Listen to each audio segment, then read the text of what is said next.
आपण या लेक्चरमध्ये आज आपल्या एक्झामच्या दृष्टीने जे महत्त्वाचे कन्सेप्ट आहेत, जे की छोटे छोटे क्वेश्चन आपल्याला एक्झाममध्ये विचारले जाऊ शकतात, त्या क्वेश्चन किंवा त्या कन्सेप्टवरती या ठिकाणी आपण डिस्कशन करणार आहे. पहिला कन्सेप्ट आपण घेणार आहेत की ट्रान्समिशन लाईनमधील जे आपण ट्रान्समिशन लाईन बघतो, ठीक आहे. पहिला कन्सेप्ट असेल ट्रान्समिशन लाईन. जी ट्रान्समिशन लाईन आहे त्या ट्रान्समिशन लाईनला ट्रान्समिशन लाईनच असं का म्हणायचं? ट्रान्समिशन लाईन ही काय आहे? तर ट्रान्समिशन लाईन हे एक असा नेटवर्क आहे की ज्या नेटवर्कमध्ये जेव्हा आपण पॉवर जनरेट करतो, ती पॉवर जनरेशन आपण जनरेटिंग स्टेशनपासून लोड सेंटरपर्यंत जो नेटवर्क कनेक्ट केलेला असतो त्याला आपण काय म्हणतो? ट्रान्समिशन लाईन किंवा ट्रान्समिशन नेटवर्क असं म्हणतो. म्हणजेच जनरेटिंग स्टेशनपासून लोड सेंटरपर्यंत जो नेटवर्क कनेक्ट केलेला असतो त्या नेटवर्कला आपण काय म्हणतो? ट्रान्समिशन लाईन असं म्हणतो. मग ही जी ट्रान्समिशन लाईन आहे, हे ट्रान्समिशन लाईन काय करते हो?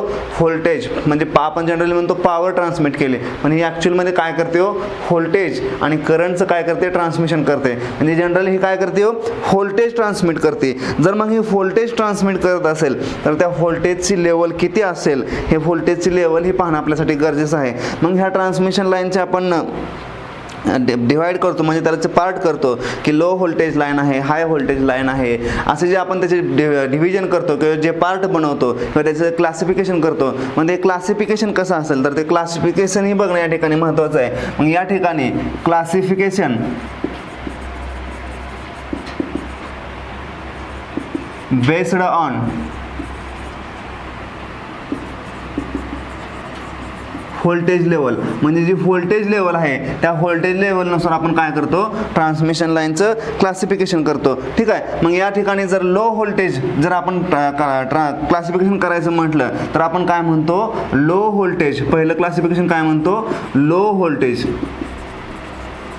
मग जर लो व्होल्टेजची लाईन असेल तर त्या लो व्होल्टेजच्या लाईनचं व्होल्टेज हे कसं असायला पाहिजे? कमी असायला पाहिजे. आपल्या जो जनरली रेसिडेन्शियल जो सप्लाय असतो, म्हणजे जो आपला घरातला जो सप्लाय असतो, तो सप्लाय आपण जनरली कसा घेतो? 230 व्होल्ट असा सप्लाय घेतो. मग हा सप्लायलाच आपण काय म्हणतो? सिंगल फेज सप्लाय असं म्हणतो. याला आपण काय म्हणतो? Single phase supply. मग हा जो सिंगल फेज सप्लाय आलेला असतो हा कशामधून आलेला असतो? Single phase. सिंगल फेज आहे याचा अर्थ काय हो? एक फेज आणि एक काय असणार आहे? न्यूट्रल असणार आहे. मग ह्या काय असलं हो? याच्यासाठी काय लागणार आहेत? दोन कंडक्टर किंवा त्याला आपण दोन वायर असं म्हणतो. म्हणजे सिंगल फेज 2 वायर याला आपण असं म्हणू शकतो. त्याचबरोबर लो व्होल्टेज दुसरं लो व्होल्टेज असू शकतं जे की आपण 400 व्होल्ट आहे असं म्हणतो. जे डिस्ट्रीब्युशन होतं आपलं 400 व्होल्ट, ज्या की आपल्या शेतामधील ज्या मोटर वगैरे असतात त्यांना आपण काय करतो? 3 फेज सप्लाय घेतो. त्याला आपण जनरली 400 व्होल्ट किंवा त्यालाच आपण 415 व्होल्ट जनरली असं म्हणतो. मग जो हा सप्लाय असतो हा व्होल्टेज लेवल असते, ही कशी असते हो? 3 फेज असते. आणि काय असतात यामध्ये? 4 वायर असतात. मग जर 3 फेज मधून जर सप्लाय घेतला तर आपण काय म्हणतो? त्याला 400 व्होल्ट सप्लाय असं म्हणतो. या 3 फेज मधूनच एक फेज घेतली आणि एक जर वायर आपण न्यूट्रल वायर, जी की लाईन ही 3 फेजचीच आहे पण त्याच्यामध्ये किती कंडक्टर आहे तो किती वायर आहेत? त्याच्यामध्ये 4 वायर असतात. 3 फेजचे वायर आणि एक न्यूट्रलचे वायर. म्हणजे जनरली आपण काय करतो? 400 व्होल्टला 3 फेज 4 वायर असं रिप्रेझेंट करतो. हे झालं लो व्होल्टेजचं. जर आपण हाय व्होल्टेज बद्दल बोलायचं झालं, दुसरी व्होल्टेजची लेवल आपण काय म्हणतो? हाय व्होल्टेज, ठीक आहे. जर आपण हाय व्होल्टेज बद्दल बोलायचं झालं तर हाय व्होल्टेज म्हणजे किती असतं? तर व्होल्टेज हा 230 व्होल्टपेक्षा किंवा 400 व्होल्टपेक्षा जे हाय व्होल्टेज असतं ते जनरली आपण 11 kV 33 kV म्हणजे 33 kV आणि 11 kV ला आपण काय म्हणतो? हाय व्होल्टेज असं म्हणतो. मग लो व्होल्टेज झालं, हाय व्होल्टेज झालं, हे 2 व्होल्टेजची लेवल झाली. यानंतर जे तिसरं व्होल्टेज असतं त्या तिसऱ्या व्होल्टेजला आपण extra high voltage, extra high voltage, ठीक आहे, त्यालाच आपण EHV असं म्हणतो. म्हणजे एक्स्ट्रा हाय व्होल्टेज लाईन म्हणतो. मग ह्या व्होल्टेजची लेवल किती असते हो? ह्या व्होल्टेजची लेवल असते 66 kV किंवा 132 kV किंवा 220 kV अशी या व्होल्टेजची लेवल या ठिकाणी आपल्याला भेटते. म्हणजे एक्स्ट्रा हाय व्होल्टेज ज्यावेळेस म्हणतो आपण त्यावेळेस व्होल्टेजची लेवल किती असते हो 66 kV, 132 kV किंवा 220 kV अशी काय असते त्या व्होल्टेजची लेवल असते. जो चौथा आपण पार्ट पाहतो त्या चौथा पार्ट म्हणजे चौथं क्लासिफिकेशन पाहतो त्याला आपण मॉडर्न एक्स्ट्रा हाय व्होल्टेज असं म्हणतो. हे जे मॉडर्न एक्स्ट्रा हाय व्होल्टेज जी लेवल असते ही मॉडर्न एक्स्ट्रा हाय व्होल्टेजची लेवल आपण जनरली किती घेतो 400 kV घेतो. ठीक आहे 400 kV ला आपण काय म्हणतो मॉडर्न एक्स्ट्रा हाय व्होल्टेज असं म्हणतो. पाचवी आपण जे पाचवं क्लासिफिकेशन घेतो आपण ते पाचवं क्लासिफिकेशनला आपण काय म्हणतो या ठिकाणी लिहितोय. पाचवं क्लासिफिकेशन या ठिकाणी मी घेतोय. पाचव्या क्लासिफिकेशनला आपण काय म्हणतो पाचव्या क्लासिफिकेशनला ultra high voltage. Ultra high voltage म्हणजेच काय हो जे व्होल्टेजची लेवल जास्त आहे. मग जास्त म्हणजे किती आहे व्होल्टेजची लेवल जर व्होल्टेज ग्रेटर दॅन 400 kV ला आपण काय म्हणतो 400 kV ला आपण अल्ट्रा हाय व्होल्टेज लेवलचं व्होल्टेज आहे असं आपण म्हणतो. ठीक आहे म्हणजे आपण जे व्होल्टेजचं जे क्लासिफिकेशन पाहिलं त्या व्होल्टेजच्या क्लासिफिकेशनला आपण काय म्हणतो जो पाचवं क्लासिफिकेशन आहे ते पाचवं क्लासिफिकेशन काय असणार आहे हो अल्ट्रा हाय व्होल्टेज लेवल. मग हे व्होल्टेजची लेवल अल्ट्रा हाय व्होल्टेज आहे याचाच अर्थ हे व्होल्टेज खूप जास्त असणार आहे. मग जनरली ते व्होल्टेज कसं घेतो आपण 765 kV अँड अबोव्ह म्हणजे 765 किलो व्होल्ट किंवा त्याच्यापेक्षा जास्तच्या व्होल्टेज लेवल आपण काय म्हणतो अल्ट्रा हाय व्होल्टेज लेवल असं म्हणतो. मग हे झाले व्होल्टेज लेवलचं काय झालं क्लासिफिकेशन झालं. याच्यामध्ये आपण low voltage high voltage extra high voltage modern extra high voltage त्याचबरोबर अल्ट्रा हाय व्होल्टेज लेवल हे आपण जनरली व्होल्टेज लेवलचं क्लासिफिकेशन करतो. हे झालं आपलं ट्रान्समिशनच्या बाबत. मग याच्यामध्ये डिस्ट्रीब्युशन पण पाहिलं. या ठिकाणी हे जे पहिलं व्होल्टेज लेवल आहे याला आपण डिस्ट्रीब्युशन सेकंडरी डिस्ट्रीब्युशन असं म्हणतो.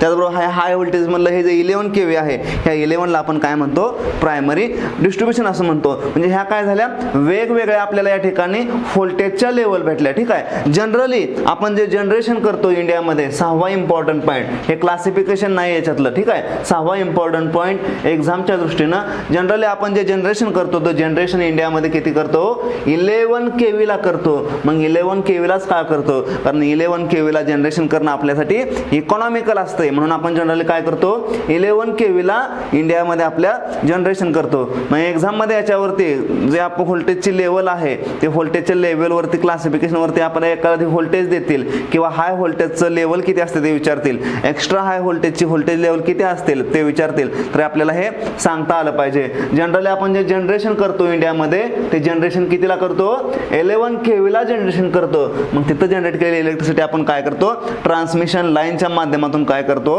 हाय व्होल्टेज लेवलला स्टेप अप ट्रान्सफॉर्मर यूज करून काय करतो ट्रान्समिट करतो. ठीक आहे हे झालं व्होल्टेज लेवल. हे झालं जनरेशनच्या बाबतीमध्ये. आणखी याच्यामध्ये जर इंडियामध्ये आपल्या मॅक्झिमम AC व्होल्टेज ट्रान्समिशन किती असेल जर इंडियाचा विचार केला तर इंडियामध्ये आपल्या again important point maximum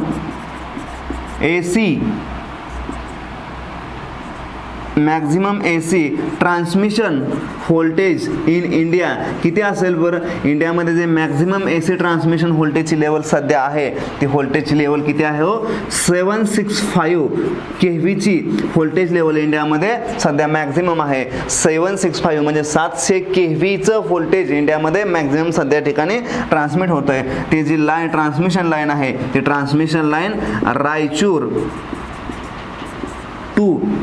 Raichur पासून सोलापूर जे आपल्या महाराष्ट्रामधलं सोलापूर आहे रायचूर टू सोलापूर हे 765 kV ची लाईन इंडियामधली मॅक्झिमम AC ट्रान्समिशन व्होल्टेज आहे. त्याचबरोबर जर मॅक्झिमम DC ट्रान्समिशनचा विचार केला मॅक्झिमम DC ट्रान्समिशन इन इंडियातलं जर मॅक्झिमम DC ट्रान्समिशनचा विचार केला तर maximum DC transmission in India किती आहे हो 800 kV आहे. मग 800 kV ची लाईन अगेन कुठपर्यंत आहे हो बिश्वनाथ चरियाली टू आग्रा. बिश्वनाथ चरियाली टू आग्रा, म्हणजे आग्रा आणि विश्वनाथ चेरियाली याच्या दरम्यान जी लाईन आहे इंडियामध्ये, म्हणजे विश्वनाथ चेरियाली टू आग्रा याच्या दरम्यान जी लाईन आहे ती 800 केवीची मॅक्झिमम डीसी ट्रान्समिशन आहे. मॅक्झिमम एसी म्हणजे मॅक्झिमम डीसी ट्रान्समिशन व्होल्टेज आहे ते किती आहे, 800 केवी आहे. आणि ते 800 केवीची लाईन ट्रान्समिशनची कुठून कुठपर्यंत आहे हो, विश्वनाथ चेरियाली टू आग्रा. म्हणजे याच्यामध्ये इम्पॉर्टंट पॉईंट काय काय आहेत बघा. जी व्होल्टेजची लेवल आहे ते व्होल्टेजची लेवल किती आहे, लो व्होल्टेजची लेवल काय आहे, हायची काय आहे, एक्स्ट्रा हाय व्होल्टेज किती असते, मॉडर्न एक्स्ट्रा हाय व्होल्टेजची लेवल काय असते, अल्ट्रा हाय व्होल्टेज लेवल काय असते, हे आपल्याला लक्षात ठेवणं गरजेचं आहे एक्झाममध्ये. याच्यावरती स्ट्रेट फॉरवर्ड MCQ विचारला जाऊ शकतो. त्याचबरोबर इंडियामध्ये जे जनरेशन होतं ते जनरेशन किती केवीला होतं, तर जे इंडियामध्ये जे जनरेशन होतं ते 11 केवीला होतं. ठीक आहे, हा एक क्वेश्चन याच्यामध्ये विचारला जाऊ शकतो. किंवा इंडियामध्ये मॅक्झिमम किती AC व्होल्टेज किती ट्रान्समिशन होऊ शकतं होतंय ते किती, आपल्याला 765 केवी किंवा मॅक्झिमम DC किती आहे, 800 केवी DC आहे. हे आपल्याला एवढं लक्षात ठेवायचं आहे. ठीक आहे, याच्यानंतर जे आपलं ट्रान्समिशन लाईनमध्ये जे कंडक्टर आपण यूज करतो ते कंडक्टरचं सिलेक्शन कशाच्या बेसिसवरती केलं जातं. ठीक आहे, म्हणजे कंडक्टरची साईज म्हणा कशाच्या बेसिसवरती सिलेक्ट केली जाते ते आपल्याला या ठिकाणी पाहायचं आहे. एक्झामच्या दृष्टीने तोही अगेन महत्त्वाचा पॉईंट आहे. जे आपण आजचं लेक्चर घेतोय ते एक्झाममध्ये काय काय क्वेश्चन आहे महत्त्वाचे विचारले जाऊ शकतात, जे की विचारलेले आहेत ऑलरेडी. ठीक आहे, त्याच्यामध्ये कंडक्टर साईजचं सिलेक्शन आपण डिफरंट व्होल्टेज लेवलला कशा पद्धतीने घेणार आहे तेही पाहणं गरजेचं आहे. ठीक आहे, जे आपण ट्रान्समिट केलं होतं व्होल्टेजची लेवल पाहिली होती. त्याचबरोबर आपण ज्यावेळेस AC सप्लाय पाहत होतो ट्रान्समिशन लाईनमध्ये, आपण ज्यावेळेस AC सप्लायचा जो टिपिकल AC सप्लायचं लेआउट पाहिलं होतं त्याच्यामध्ये आपण सगळ्या गोष्टी डिस्कस केल्या होत्या. ठीक आहे, त्यानंतर जे आपण इम्पॉर्टन्स किंवा advantages of high voltage transmission line, high voltage transmission लाईनचे जे आपण ॲडव्हान्टेजेस पाहिलं होतं त्याच्यामध्ये आपण असं पाहिलं होतं की ज्यावेळेस आपण व्होल्टेजची लेवल वाढवतोय त्यावेळेस काय होतं, जी साईज ऑफ कंडक्टर आहे ती साईज ऑफ कंडक्टर काय होते, रिड्यूस होते. त्याचबरोबर जे पॉवर लॉस आहे इन ट्रान्समिशन लाईन तो पण काय होतोय, रिड्यूस होतोय. आणि पॉवर लॉस रिड्यूस होत असेल तर ट्रान्समिशन लाईनची इफिशियन्सी काय होत होती, वाढत होती. हेही आपल्याला इम्पॉर्टंट पॉईंट या ठिकाणी लक्षात ठेवायचे आहेत. मग या ठिकाणी selection of conductor size for different voltage level. मग कंडक्टर कोणता कोणता आपण पहिल्यांदा काय घेतो, आपण फिडर घेणार आहे. मग फिडर ही लाईन काय आहे, फिडर हा एक अगेन कंडक्टर आहे. It is a conductor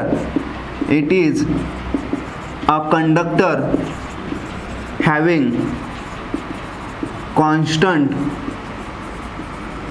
current density. जे मी ब्लॅकबोर्डवरती लिहितोय ते खूप इम्पॉर्टंट आहे. ब्लॅकबोर्ड नाही, हा व्हाईट बोर्ड आहे. ठीक आहे, जे मी व्हाईट बोर्डवरती लिहितोय ते खूप इम्पॉर्टंट आहे. ठीक आहे, इट इज अ कंडक्टर. हा अगेन काय आहे, फिडर हा एक काय आहे, अगेन कंडक्टर आहे. ह्या कंडक्टरचं करंट डेन्सिटी काय आहे हो, या कंडक्टरची करंट डेन्सिटी कसे कॉन्स्टंट आहे. ठीक आहे, हा झाला याचा पहिला पॉईंट. याचा दुसरा पॉईंट काय आहे, सिलेक्शन ऑफ दिस कंडक्टर किंवा selection of feeder.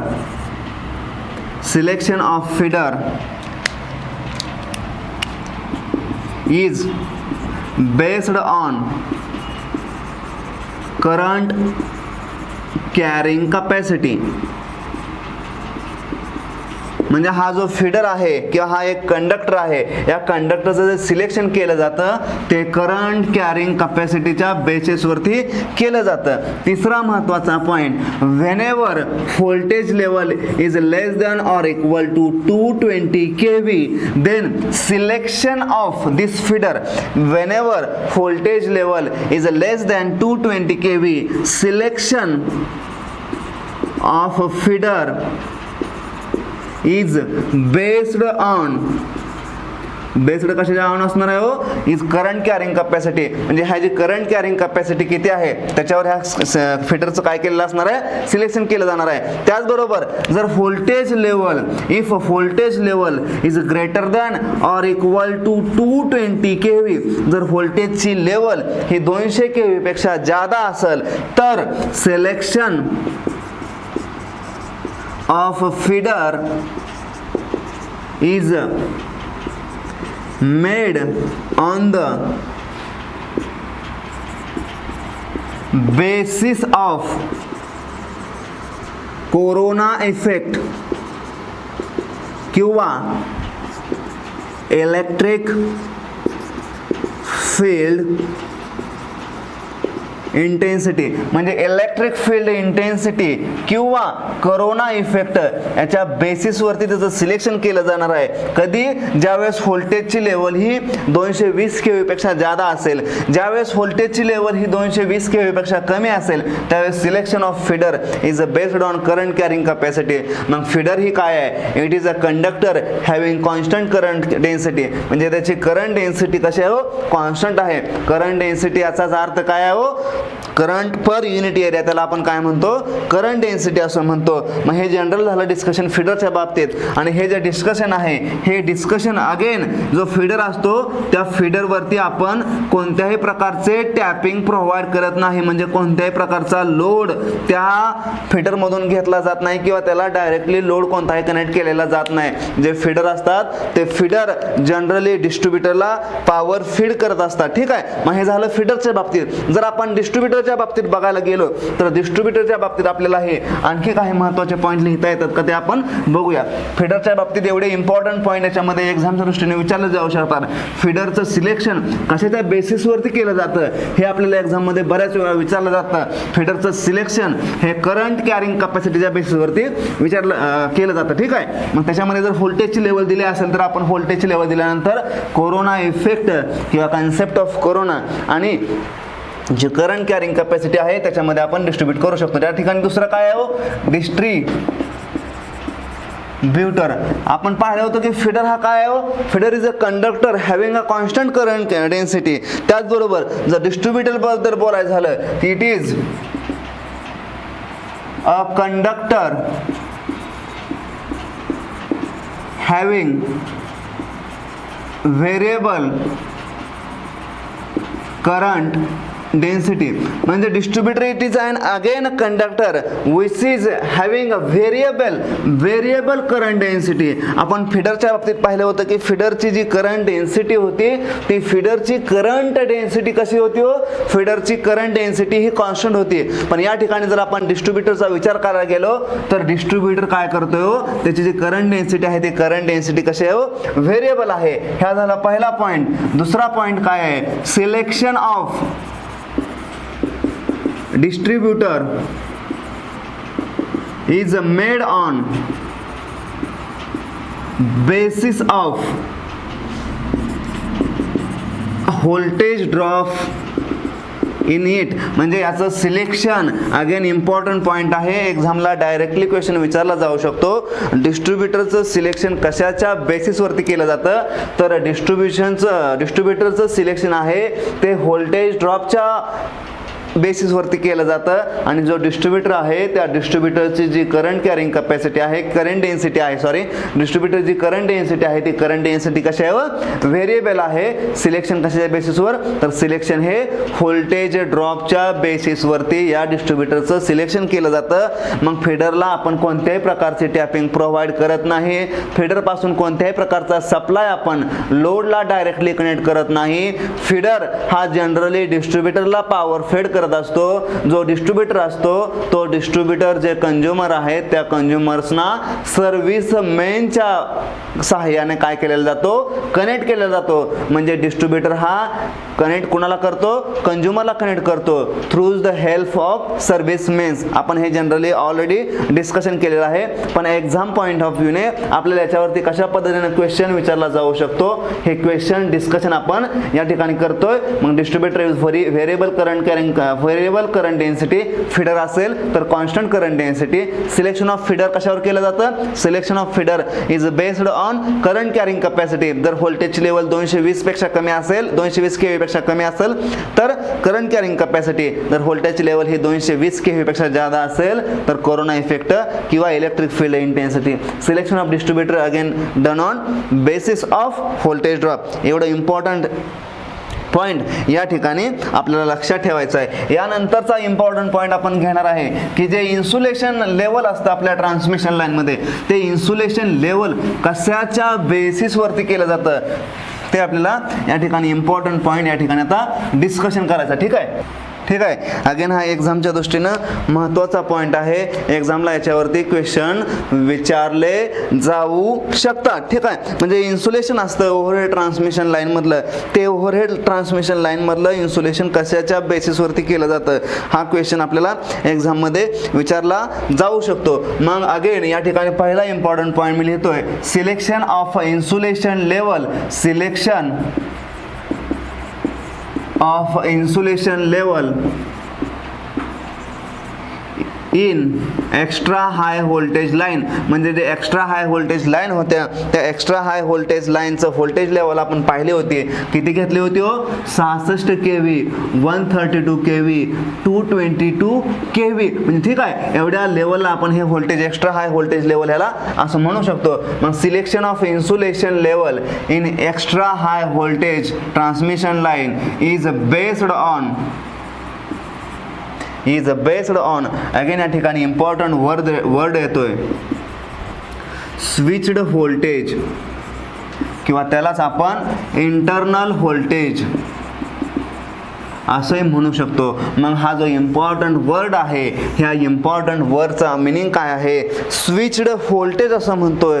Switched voltage म्हणतोय म्हणजे या ठिकाणी काय असणार आहे हो? स्विचिंग व्होल्टेज असणार आहे. मग स्विचिंग व्होल्टेज म्हणजे काय? ज्यावेळेस आपण स्विच ऑन करतो, ज्यावेळेस आपण स्विच ऑफ करतो, त्यावेळेस जे ट्रान्झिएंट व्होल्टेज ऑकर होणार आहे, ते ट्रान्झिएंट व्होल्टेज जी मॅग्निट्यूड असणार आहे, ती मॅग्निट्यूड कशी असणार आहे हो? हाय असणार आहे. ट्रान्झिएंट आहे याचा अर्थ काय होतो? सडन लेवल ऑफ व्होल्टेज काय होते? वाढते. मग sudden increasing voltage level called as transient. मग ट्रान्झिएंट काय होतोय हो? Switch voltage. जर आपण स्विच ओपनिंग केलं, म्हणजे स्विच जर ओपन केला, क्लोज केला, तर काय होणार आहे? त्याच्यामध्ये आर्क तयार होणार आहे. का आर्क तयार होणार आहे? कारण आपण जसं सर्किट ब्रेकरचं कॉन्टॅक्ट क्लोज करत असतो किंवा जेव्हा आपण ते एकमेकांपासून सेपरेट करत असतो, त्यावेळेस काय होतं? त्या दोघांच्या मध्ये आर्क तयार होते. मग आर्क ही काय आहे हो? एक आयोनाइज्ड बॉडी आहे. तो आयोनाइज्ड फेनॉमेनॉन आहे आणि त्याला जनरली आपण काय म्हणतो? Line to line fault. या आर्कला आपण काय करतो? जनरली ट्रीट करतो. ठीक आहे. मग या ठिकाणी जे सिलेक्शन ऑफ इन्सुलेशन आहे, ते insulation level extra high voltage transmission line मध्ये based on switched voltage, internal voltage किंवा त्यालाच आपण स्विचिंग व्होल्टेज असं म्हटलं तरी चालेल. मग हे जे स्विच्ड व्होल्टेज आहे, हे स्विच्ड व्होल्टेज ह्या इन्सुलेशन लेवलला मेजर ड्रॉबॅक करू शकतं. म्हणजे हा जो स्विच्ड व्होल्टेजचा किंवा इंटरनल व्होल्टेजचा इफेक्ट आहे, हा इफेक्ट जनरली इन्सुलेशन लेवल वरती काय असतो? ज्यादा होऊ शकतो. ठीक आहे. म्हणून जे इन्सुलेशन लेवल आहे, ते insulation level is designed on a peak switched voltage किंवा पीक इंटरनल व्होल्टेज लेवल. म्हणजे हे जे ह्या स्विच्ड व्होल्टेजचे, या ट्रान्झिएंट व्होल्टेजच्या पीक लेवलला, पीक म्हणजे मॅक्झिमम लेवलला ह्या इन्सुलेशन लेवलची काय केली जाते? डिझाइन केली जाते. हा झाला या ठिकाणी पहिला इम्पॉर्टंट पॉईंट. म्हणजे selection of insulation level in extra high voltage line is based on switched voltage किंवा internal voltage. As a selection of insulation म्हणजे जे इन्सुलेशन आहे, ते insulation is designed for peak switched voltage. म्हणजे peak value of switched voltage आहे, त्या पीक value of switched व्होल्टेजला काय केलं जातं? डिझाइन केलं जातं. ठीक आहे. म्हणजे हे झालं general discussion about selection of insulation level. बरं, जे ट्रान्समिशन लाईन असते, त्या ट्रान्समिशन लाईनमध्ये काय असतं? आपण जे पाहिले की जे टावर असतात, त्या टावर मधून काय, टावरचा जे टॉपमोस्ट पॉईंट असतो, त्या टॉपमोस्ट पॉईंटवरून काय केलेला असतो? एक कंडक्टर गेलेला असतो. ठीक आहे. एक कंडक्टर किंवा एक वायर गेले असते त्या टॉपमोस्ट पॉईंट वरून. म्हणजे सपोज हा माझ्याकडे हा एक टावर आहे. ठीक आहे. जर हा टावर असेल तर या टावरच्या या टॉपमोस्ट पॉईंट पासून एक छोटीशी आपल्याला अशी तार गेलेली दिसते बघा. या तारला आपण काय म्हणतो? या तारला आपण ग्राउंड वायर, अर्थ वायर किंवा सील्ड वायर असं म्हणतो. मग त्या वायरला आपण काय म्हणतो? ग्राउंड वायर, ग्राउंड वायर किंवा त्याला आपण अर्थ वायर किंवा त्यालाच आपण शील्ड वायर असं म्हणतो. मग ह्या वायरचा पर्पज काय आहे, ह्या वायरचा पर्पज आपल्याला पाहणं या ठिकाणी गरजेचं आहे. ही जी ग्राउंड वायर असते, अर्थ वायर असते किंवा शील्ड वायर असते, ती टावरच्या एकदम टॉपलाच का कनेक्ट केलेलं असते, कारण जनरली आपण पाहतो की जे लाइटनिंग सर्ज असतात. आता लाइटनिंग सर्ज म्हणजे काय आहे, या ठिकाणी हा इम्पॉर्टंट पॉईंट आहे. लाइटनिंग सर्ज म्हणजे जे आपल्या विजांचा जो विजा असतात, जे वीज असते, ती वीज काय होते हो, लाइटनिंग सर्ज पासून प्रोटेक्शन करण्यासाठी आपण काय करतो, ह्या अर्थ वायरचा किंवा ग्राउंड वायरचा काय करतो, यूज करतो. म्हणजे हे ग्राउंड वायर म्हणा, अर्थ वायर म्हणा, शील्ड वायर म्हणा, generally used to protect transmission line from lightning surge पासून प्रोटेक्ट करण्यासाठी काय केलेलं जातं, तो हे ground wire, earth wire, shield वायरचा आपण याला काय केला असतो, यूज केला असतो at the topmost position of टावरच्या टॉपमोस्ट पोझिशनला जी वायर असते त्याचा यूज करून काय केलं असतो, लाइटनिंग सर्ज पासून बचाव करण्यासाठी ते यूज केलेले असतात. त्याचबरोबर हे झालं लाइटनिंग सर्जच्या बाबतीत. हे कशाच्या बाबतीत झालं, लाइटनिंग सर्ज म्हणजे काय हो, जे लाईट असते, जी आपली वीज असते, त्या वीज पासून बचाव करण्यासाठी, जे आपण वीज पावसाळ्याच्या दिवसामध्ये जे वीज कडाडते बघा, त्या विजेपासून बचाव करण्यासाठी आपण काय करतो, हे जे अर्थ वायर आहे त्या अर्थ वायरचा आपण या ठिकाणी यूज करतो. ठीक आहे. त्याचबरोबर या ठिकाणी चौथा इम्पॉर्टंट पॉईंट मी लिहितोय. त्या चौथ्या इम्पॉर्टंट पॉईंट मध्ये मी बोलणार आहे. चौथा इम्पॉर्टंट पॉईंट घेतोय मी, लाइटनिंग सर्ज पाहिला. मी आता काय पाहणार आहे, मी स्विचिंग सर्ज,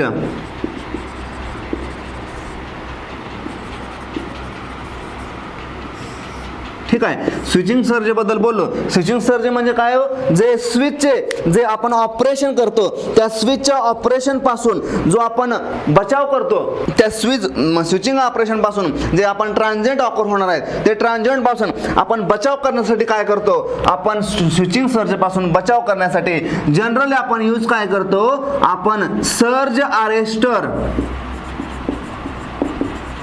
किंवा सर्ज डायव्हर्टर, सर्ज अरेस्टर किंवा सर्ज डायव्हर्टर आपण यूज करतो.